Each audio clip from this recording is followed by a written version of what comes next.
आज का दिन धमाकों से भरा रहा। जो कुछ हुआ वो चुनाव का टर्निंग पॉइंट अब बन सकता है। आखिर ऐसा क्या हुआ जो ममता बनर्जी ने यह आरोप लगा दिया कि चुनाव आयोग बंगाल में राष्ट्रपति शासन चला रहा है। कल मालदा में एसआईआर पर सुनवाई कर रहे 7 जुडिशियल मजिस्ट्रेट को बंधक बनाया गया और आज मुख्यमंत्री ममता बनर्जी का कहना कि मालदा में क्या हुआ ये उन्हें बताया ही नहीं गया। सवाल है, सुप्रीम कोर्ट को खबर मिल गई और सूबे की सीएम को पता तक नहीं चला। आखिर एसआईआर के नाम पर बंगाल में हो क्या रहा है। उधर मुस्लिम बहुल मालदा में न्यायिक अधिकारियों को बंधक बनाया गया। इधर ईडी ने आज पॉलिटिकल कंसल्टेंसी कंपनी आईपैक के दिल्ली, बेंगलुरु और हैदराबाद में 3 ठिकानों पर रेड मारी। आईपैक पश्चिम बंगाल के मुख्यमंत्री ममता बनर्जी की पार्टी टीएमसी के लिए चुनावी मैनेजमेंट का काम देखती है। पहले भी इस पर रेड पड़ चुकी है। तीसरी तस्वीर, शुभेंदु अधिकारी के पर्चा भरने से पहले भवानीपुर में गृह मंत्री अमित शाह का मेगा रोड शो हुआ। सड़कों पर सैलाब उमड़ा। क्या ये बंगाल में बदलाव की आंधी दिखाई दी? भवानीपुर ममता का गढ़, दीदी का घर और वहीं से आज ममता की हार की भविष्यवाणी की गई है।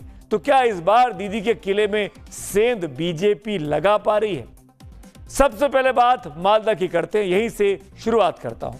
एसआईआर में नाम कटने के डर से वोटरों में कितना तनाव है, इसका ट्रेलर मालदा में देखने को मिला। हजारों लोगों ने मालदा के कलियाचक में बीडीओ ऑफिस को घेर लिया। एसआईआर पर सुनवाई कर रहे 7 जुडिशियल मजिस्ट्रेट को बाहर निकलने नहीं दिया गया। प्रदर्शनकारियों की डिमांड थी कि वे अधिकारियों से मिलकर अपनी परेशानी बयां करना चाहते हैं। जब उन्हें ऐसा करने से रोका गया तो उनका गुस्सा 7वें आसमान पर जा पहुंचा। न्यायिक अधिकारियों पर ईंट पत्थर चले। आज भी वहां पर प्रदर्शन हुआ।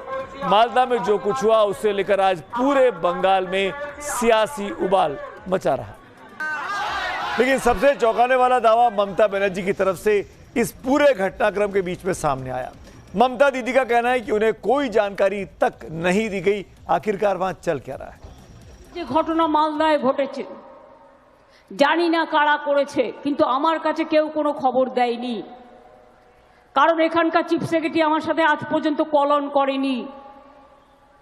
আমাকে কোনো ইনফরমেশন এরা দেয় না।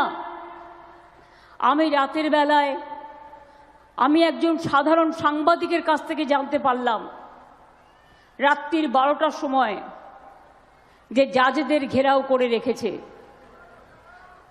আমি মনে করি মানুষের ক্ষোভ থাকতেই পারে। মুর্শিদাবাদ, মালদা, উত্তর দিনাজপুর জুড়ে বিজেপির গেম প্ল্যান অনুযায়ী আমার ভবানীপুর কেন্দ্রেও জেনে রাখবেন আমার 1.5 খানা ওয়ার্ড আছে যেখানেও সংখ্যালঘুদের নাম বাদ দিয়েছে।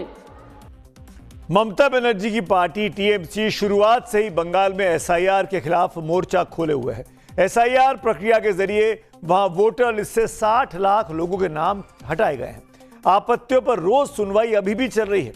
अभी कितने मामले निपटे हैं और कितने पेंडिंग हैं, आगे बढ़ने से पहले यह आंकड़ा आपके सामने रख देता हूं।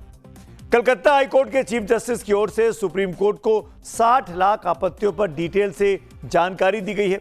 कलकत्ता हाईकोर्ट की ओर से कहा गया कि हर दिन 1.25 लाख से 2 लाख के बीच आपत्तियों पर विचार किया जा रहा है। 31 मार्च तक 60 लाख में से 47 लाख आपत्तियों का निपटारा हो चुका है। बाकी बची 13 लाख आपत्तियों पर फैसला 7 अप्रैल तक कर दिया जाएगा। लेकिन इन्हीं आपत्तियों पर सुनवाई को लेकर मालदा में नौबत यहां तक आ गई कि बंधक कांड हो गया।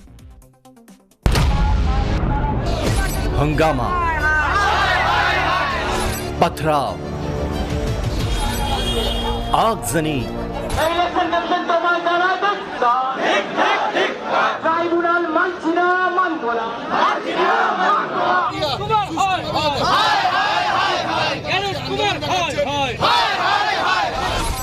एसआईआर प्रक्रिया के खिलाफ नारेबाजी देखते देखते बंधकबाजी में बदल गई।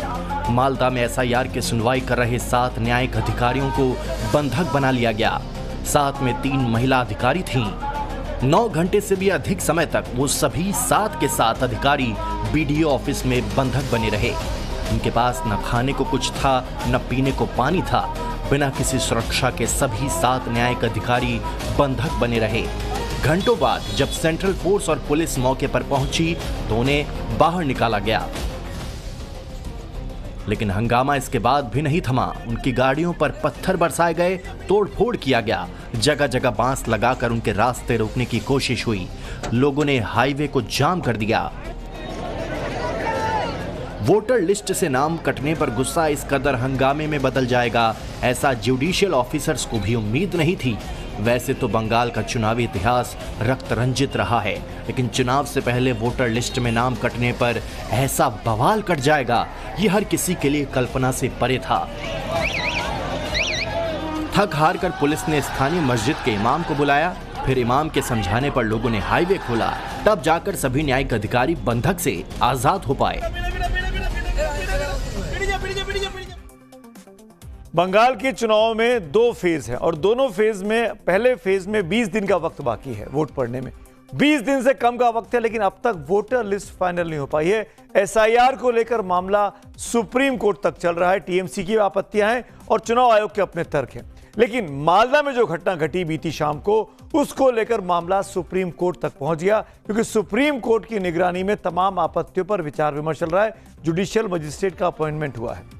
तो मालदा घटना को लेकर हिंदुस्तान के चीफ जस्टिस ने कड़ी फटकार आज लगाई है। चीफ जस्टिस सूर्यकांत ने कहा कि हमने घटना के बारे में सुनने के बाद रात के 2 बजे तक निगरानी की है।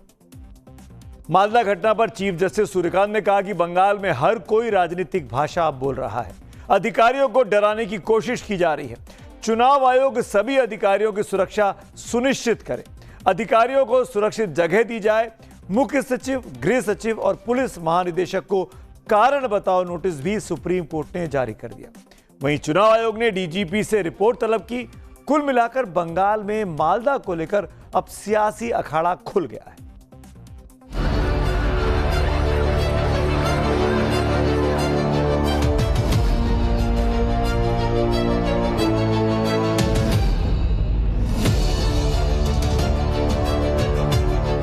रोहिंग्या के लिए न्यायिक अधिकारियों को बंधक बना लिया जाएगा और ममता बनर्जी जी मूक दर्शक बनी रहेंगी। दुर्भाग्यपूर्ण, काला धब्बा। और पश्चिम बंगाल की जनता भी आज कह रही है 4 मई भक्षक ममता पश्चिम बंगाल से गई। 4 मई भक्षक ममता पश्चिम बंगाल से गई और इन कुकर्मों की वजह से, संविधान को नष्ट करने की वजह से। सुप्रीम कोर्ट ने जब किसी को डेप्यूट किया है, उसको आप बंधक बनाओगे तो फिर जुडिशियल प्रोसेस या जुडिशियली डायरेक्टेड प्रोसेस होगा कैसे? और अल्टीमेटली सुप्रीम कोर्ट ने ये सब जो स्टेप लिया था वो प्रजातंत्र को बचाने के लिए लिया था। अब इस तथ्य को भी जान लीजिए, मालदा में वोटिंग फर्स्ट फेज यानी 23 अप्रैल को होनी है। मालदा में करीब 52% मुस्लिम वोटर हैं।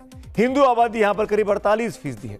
लोग वोटर लिस्ट से बेवजह नाम काटे जाने का आरोप लगा रहे हैं, लेकिन बीजेपी इस सब के लिए ममता बनर्जी के भड़काऊ बयानों को जिम्मेदार बता रही है। বিজেপির গেম প্ল্যান অনুযায়ী 1,20,00,000 নাম বাদ দিয়েছে। তার জন্যই আমরা মাননীয় সুপ্রিম কোর্টে গিয়েছিলাম এবং সুপ্রিম কোর্ট তো সত্যি কথাই বলেছেন যে এটা হতে পারে না। तो ममता बनर्जी के तर्क हैं कि आखिरकार क्यों चुनाव आयोग पर दबाव बनाया जा रहा है। यानी बंगाल की सियासत अब सिर्फ चुनाव नहीं, सीधा टकराव बन चुकी है। मालदा के बाद आज इस टकराव का सबसे बड़ा मैदान बना भवानीपुर, जहां से ममता बनर्जी खुद चुनाव लड़ रही हैं और उनके खिलाफ बीजेपी ने शुभेंदु अधिकारी को यहां से भी उतार दिया है। आज शुभेंदु के नॉमिनेशन के मौके पर गृह मंत्री अमित शाह भवानीपुर पहुंचे, वहां पर रोड शो किया और ममता के हार की उन्होंने अपने तरफ से भविष्यवाणी कर दी। हर जगह पे एक ही आवाज है, इस सरकार को बदल दो, ममता बनर्जी को बाय बाय टाटा कर दो। मैंने शुभेंदु दा को कहा था कि सिर्फ नंदीग्राम नहीं, ममता के घर में जाकर उसको हराना। और इनका रिकॉर्ड है, गत चुनाव में ममता बंगाल में सरकार तो बना पाई थी, मगर ममता दीदी नंदीग्राम में शुभेंदु दा के सामने चुनाव हार गई थी। लेकिन इस भाषण के पहले एक और तस्वीर भवानीपुर में देखने को मिली। अमित शाह का रोड शो जैसे ही ममता बनर्जी के आवास के पास पहुंचा, माहौल बहुत बदल गया। वहां पहले से मौजूद टीएमसी कार्यकर्ता और रोड शो में शामिल बीजेपी समर्थक आमने सामने आ गए। टकराव की नौबत दिखाई दी, नारेबाजी हुई, धक्का मुक्की और फिर देखते देखते पूरा इलाका रणभूमि में बदल गया। माहौल इतना गर्म था कि पुलिस को हालात संभालने में भारी मशक्कत करनी पड़ी। इसी सियासी गर्मी के बीच शुभेंदु अधिकारी ने भवानीपुर सीट से आज अपना नामांकन दाखिल कर दिया और यह साफ साफ मैसेज दिया कि नंदीग्राम की तरह भवानीपुर से भी वो ममता बनर्जी का हार हराएंगे। वहीं अमित शाह के निशाने पर भी ममता बनर्जी रही। अमित शाह ने बंगाल में भ्रष्टाचार से लेकर कानून व्यवस्था तक हर मुद्दे पर सवाल उठाए और यह दावा किया कि बंगाल अब बदलाव चाहता है। तो सवाल यह कि क्या भवानीपुर, जो अब तक ममता का अभेद्य किला रहा, वो इस बार दरक सकता है? क्या यह टकराव सिर्फ सड़क तक सीमित रहेगा या वोटिंग बूथ तक भी इसका असर दिखेगा? क्योंकि तस्वीर साफ है, भवानीपुर अब सिर्फ एक सीट नहीं है बल्कि बंगाल की सियासत की सबसे बड़ी जंग का केंद्र बन चुकी है और ममता बनर्जी एसआईआर को हथियार के तौर पर आजमा रही है, बीजेपी को घेर रही है।